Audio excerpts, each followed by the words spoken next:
So the biggest misstep that I'm seeing social sellers making right now is they're using social media for their visibility tool, but then they're taking them straight to their company replicated site.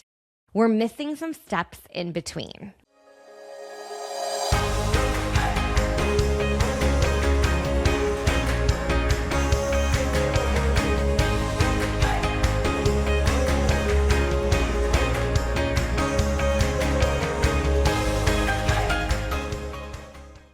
Hey, everyone. Welcome back to the podcast. I am so thrilled you're here with us today. I hope you are enjoying the sunshine and summer. I know we are over here at our house. And, today I'm talking about something that I've talked around a lot. I've had a lot of conversations with our VIP students and our Academy members on this topic.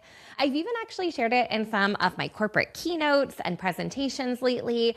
And the more I've mentioned it, the more I realized that it actually deserves its own episode here on the podcast, because this is something that has really shifted dramatically over the last couple of years. And I think for direct sellers that are feeling maybe frustrated that their sales numbers aren't what they used to be, or are feeling really challenged and having to think differently about how they reach new customers in their business, this is typically what I'm seeing as like one of the biggest contributing factors to it. So let me just do the big reveal. What is it?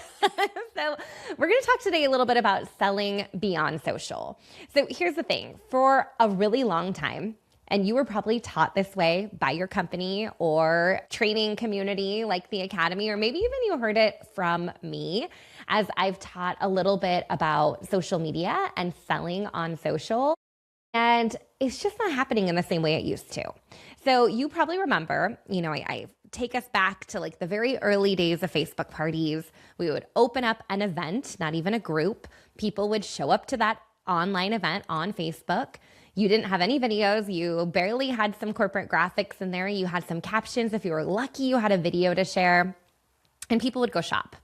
It was like novelty. Like it was just, that is what people did, right? And then things shifted a little bit and, moved into groups. People had to opt into the group. And then, we started learning like, wow, it actually works better if we start having conversations with people. So you should probably welcome them in a direct message, or at least tag them in a post in that group. And you should engage on all of the comments in the group. But ultimately, you were still selling in that group.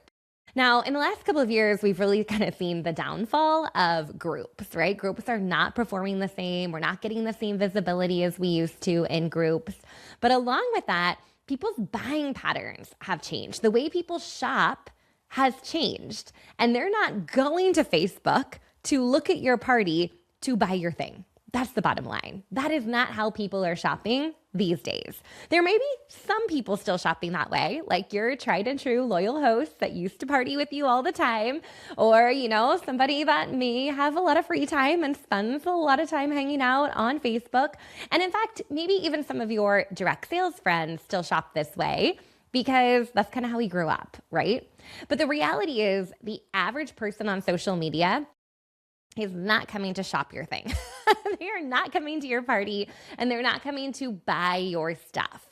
So for the longest time, even I taught this, that social was a great platform to sell on. You should be selling on social. If you're not selling in a party, then you could be selling in a party in a post, or you could be sharing that you're doing a bulk order, or you could be selling in the DMs.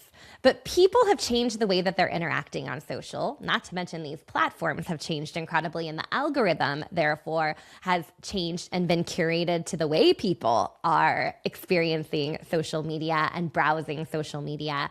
But the reality is, people are not going to social to shop. They actually used to. And then we had like this great couple of years. I mean, not great, but we had COVID happening in there and people had a lot more free time.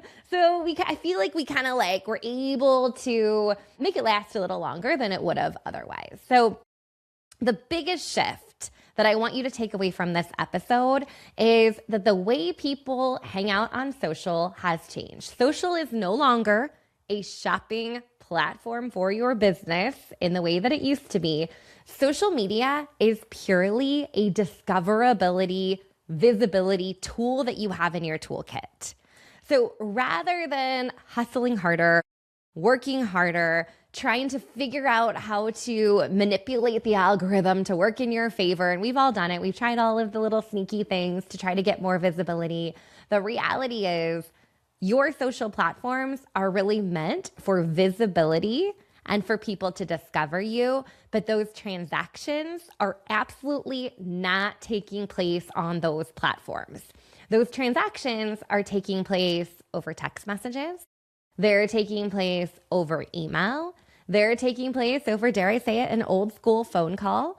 They're taking place at in-person events, pop-up events, vendor events, but it is unlikely that your group selling strategy that you are using a free social platform for is still working here mid-2026. So if you've been hanging on by a thread, hoping and praying that we're going to see this resurgence in groups or parties or Facebook as a selling platform, I wouldn't hold my breath. Because it's not just the platform, it's how people are engaging on the platform and how people are choosing to shop. Now, I will say, you might be listening right now and think like, well, I agree, Becky, that, parties have changed and the way people are shopping and group selling has shifted.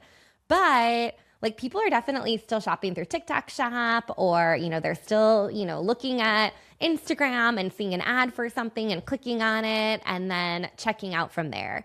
We've also seen a lot of live selling happening, particularly on TikTok.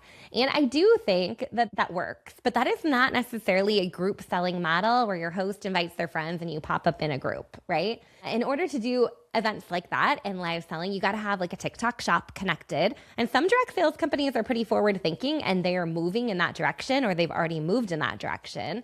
Other than that, I think that unless you've built out an entire storefront of your products, it is not an easy click, impulse buy, add to cart, checkout.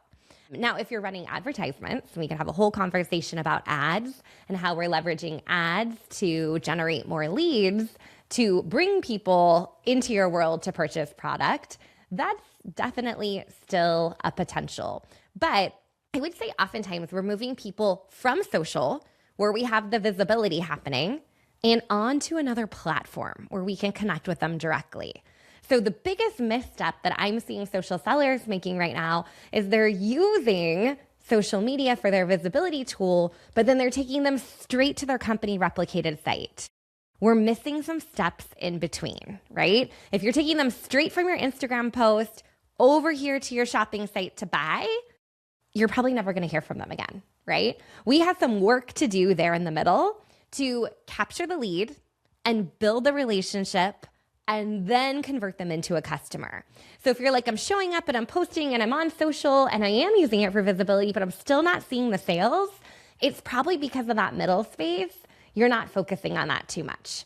So I would challenge you to think about where you're taking people from social media before they make a purchase on your company website. All right. So there's a lot of places in between that you could take people to. You could be taking them to an in-person event. You could be taking them to a website. You could be taking them to a direct message, or better yet, off the platform and getting them into a text message. You could be sending them to a landing page where they can opt in or grab something from you and share their contact information. So then you have a new lead to follow up with. They could be requesting a free sample. They could be requesting a catalog. You could be doing one-on-one appointments. You could be doing classes or demos or workshops. There's a lot of in-between things that you can do between being visible and being discovered on social and actually making that sale. But it's that middle space in between that you get to shine. You get to nurture that relationship and build those connections. And oftentimes we try to jump right into that sale, right?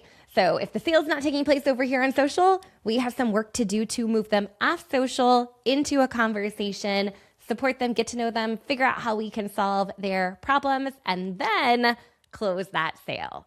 So that's a little bit of my soapbox moment here of some of the major shifts that we're seeing on social. So as you're thinking about showing up consistently on social media, rather than thinking about this being the place that you're making sales, I want you to think about it as a place for people to get to know you, a place for them to get to know your lifestyle and your personal brand that you're building and behind the scenes of your business and what all you have going on beyond just the product or the direct sales company that you represent. So that time that you're spending over on social is still valuable. It's still important. We still have access to these incredible free platforms, but we got to move people into our sales funnel, which is typically off of social, so we can really get to know them better and turn those leads into actual customers. So truly, the mindset shift that your business needs is to stop measuring social success by sales, right? Like, we're not going to measure it by what your sales numbers look like in your back office or what your paycheck looks like this week, but we do want to start measuring success on social by some of those metrics that are going to bring us more visibility. So that could be the number of new followers. That could be the number of DM conversations started. That could be the number of people that actually head from social, maybe click your link in bio, click over to your website, download a thing, RSVP for an event. All of those kinds of things are going to be leading indicators of new customers in your pipeline. So rather than saying, oh, that Facebook party in that group generated $1,000 in sales, I'd be thinking, okay, I got 25 new followers this week and 15 of them joined my weekly texts, or 5 of them RSVP'd to the workshop that I'm hosting offline, or I was able to connect with them directly and give them some product recommendations or send them a sample. Those are the kinds of things that I would be looking at when it comes to measuring success on social. So oddly enough, your goal is to connect with people on social and then get them off of social and get into a real conversation, a real relationship from there where you can nurture that person. All right, a little real talk. If your business lives on social media, you don't own it. Oh My High gives direct sellers a real website that's actually yours. Your links, your content, your personal brand, your email list. Not a replicated page that looks like everyone else's. We built it specifically for people just like you. There's no tech skills required. And as a podcast listener, get a free Capture and Convert homepage when you get started today. Visit the link in the show notes for the promo code or check it out over at ohmyhigh.com. Now, back to the episode. Now, the other thing I want to talk about a little bit today, when it comes to what is working, and since we're talking beyond the feed and we're talking off of social, I think in-person events really deserve a little bit of a moment here today. I do think that in-person events for your local customers are a total sure thing, right? If somebody's showing up and connecting with you, you're probably going to make a sale. So I know for many, they jumped into direct sales because you could be online, you could be digital, you didn't even really have to show face, and you could be behind a computer screen. But while everyone is out there fighting this algorithm and frustrated that they're not making sales on social, I really think that in-person events are making a bit of a quiet comeback. Not only are people craving that human connection and to get to know you, it kind of accelerates that know, like, trust factor that you have, but also I think people love to experience products in person. And some of you have incredible products to demo in person, whether you're prepping food together and tasting things, or you have products that smell good that people can actually sniff right there, or maybe you have an incredible skincare solution and people just need to feel that on their hands to feel the quality of it, right? So anything you can do to move people to an in-person experience that's going to be memorable for them, that's going to be different, that's going to be a sales strategy, but also a great way to create connection as well as give them a little something different. It's not like you're just walking down all the storefronts in the mall. You're actually creating an experience with shared friends. We all know that especially women love shopping with other women. So let's enable them to do that. The other thing that I'm seeing, especially as we're rolling through the summer, is that there is still great opportunity at vendor events. So these could be farmers markets, craft fairs, as we're getting into the back to school season, any kind of carnival or fall festival, community events, holiday events as we move through the rest of the year. Again, the goal isn't always to make all the sales right there in person, but it's going to accelerate the connection that you have and that know, like, trust factor as you're meeting people that are stopping by your table. And it's going to be a faster start to building relationships. I do think that if you're doing any kind of in-person events, especially if people are bringing friends along or you're getting in front of new faces, it is so, so important to capture those leads. We've talked about that so many times, but rather than having them scribble down their name on a raffle entry and drop it in a bucket, I would highly recommend that you use some sort of landing page and form. Of course, our preference is Oh My High. You build that out and you hand them your phone and you say, hey, go ahead and enter your info here and I'm going to send you what? That recipe book, that care guide, that warranty information, my favorite tips, a product hack, a demo video. I'm going to send it right to you. So you want to capture that contact information right there, knowing that that's really the power of doing these in-person events, is that you're able to connect with people, you're able to capture that lead, and then you can get into a little bit more automated follow-up if you need to. The other thing I would say is, as you're thinking about vendor events and maybe they're not your jam, you're lined up with 20 other people selling all different kinds of things, but you have a lot of control over scheduling what I like to call a pop-up event. So this would be something that is happening at a public location, like a boutique or a salon or a gym or a coffee shop. You're getting in front of new people. It's a really simple pitch as you're trying to collab with other businesses, as well as, like a sip and shop or a girls' night, that kind of thing where people are coming together specifically to see you and the product and the experiences that you're offering. So again, these kind of things could be really low cost. You're not putting a whole lot out there in vendor event fees, but you're getting a lot of relationship value from those events. So another way to collect leads and make more sales, especially to your local customer base, which is so great to connect in with your community without having to fight the algorithm of the feed. Now, I would say that you should definitely be posting on social leading up to these events about how you're packing your car, how you're prepping, what you're looking forward to, getting ready for the event. And then, of course, creating content at the event. This is me connecting with other clients and sharing conversations with them or letting them show off what they picked out, what they purchased, what they experienced with you. And then, of course, after the event, maybe even doing an event recap. That's going to be actually really great if you have a website for SEO, if you're able to do an event recap saying where you were, who you were with, if you were at a local business, tagging them in it, linking to them, taking pictures from it, because the more people are searching for your product or your brand in your city or location, the more likeliness you're going to show up in search results. So that's how we kind of marry together our social media strategy with our in-person strategy with some serious sales behind it. So in-person is definitely a great option for you, especially if you're feeling really frustrated with social.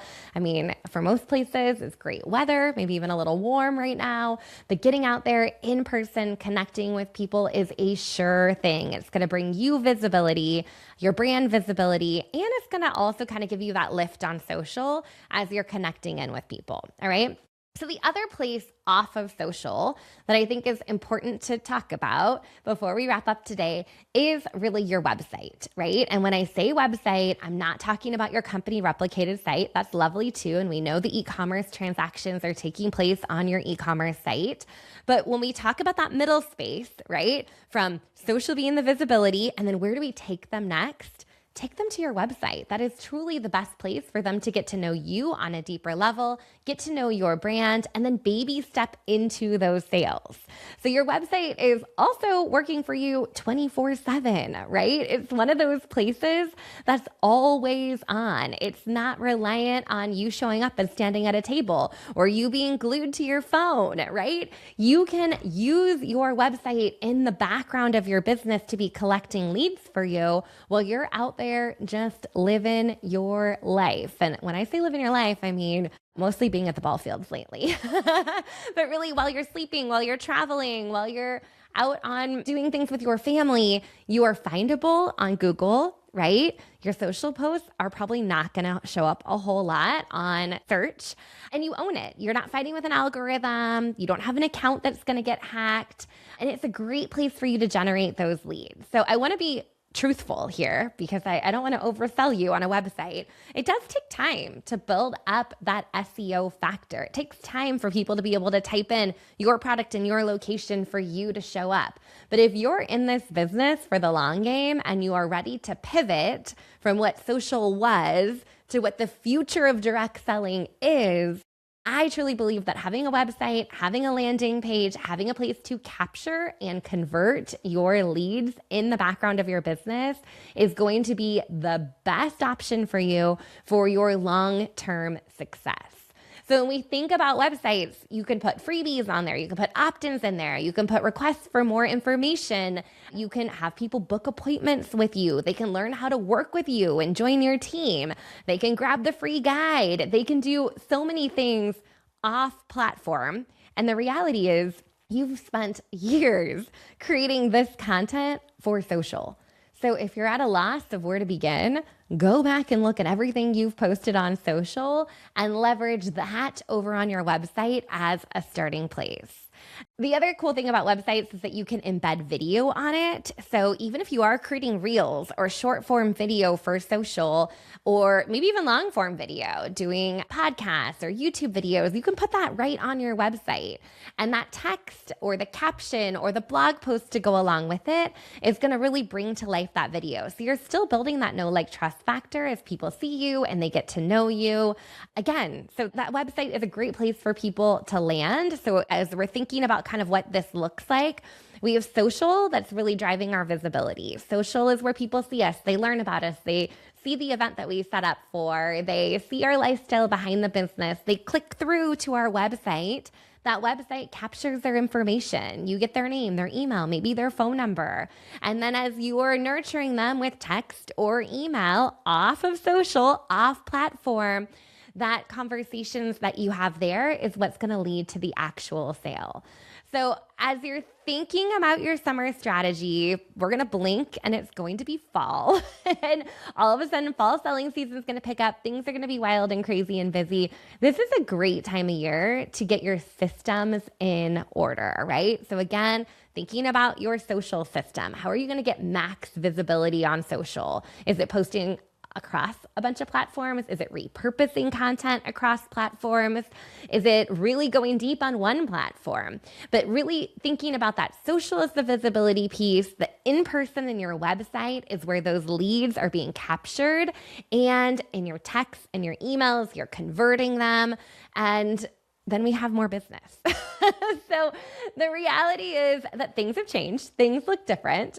But I'd love for you to think a little bit about just one place this week that you can meet a new lead or a new customer off of social, right? For so long, our focus has been, what did you post today? What was the caption today? How did you create that short form video today? But rather than thinking about social for a sale, think about it just for visibility, and then think about that one place this week where you can meet somebody, nurture them, convert them into a customer that's completely off of social. Because if your business is solely reliant on social media, you're going to be struggling. And I think that's why so many direct sellers right now are frustrated. They're leaving the industry. And a lot of companies, honestly, are like throwing their hands up. They're like, I don't know what to tell people at this point. Should we tell people to go back and do in person? Do we tell them to try harder on social? So it's a little bit of like a pivot point. And we've done this before. We can do this again. So think about social as the place that you're discovered and you create visibility and people can see what you're up to. But when you're thinking about actually selling, that is happening off of social media. So with that said, it is so great to see all of you guys today. I am so glad that we worked this podcast episode into our summer series because I think it's the perfect time to really reevaluate where you're spending your time, where you're spending your energy, and where your sales are actually coming in. So thank you for being here. I can't wait to be back here with you next week. And as always, shoot me a DM over on social at Modern Direct Seller. I would love to hear your takeaway from this episode. All right. With that said, y'all, I'll talk to you soon. Have a great one. Bye, everyone. This episode is sponsored by ScentShare. CintShare is the #1 social media scheduler for direct sellers and loved by creators in any industry. It's truly your one-stop shop for all things social. Join hundreds of thousands of social sellers and entrepreneurs who turn to CintShare for free social media training and resources. Get started today with your free 30-day trial at moderndirectseller.com/CintShare.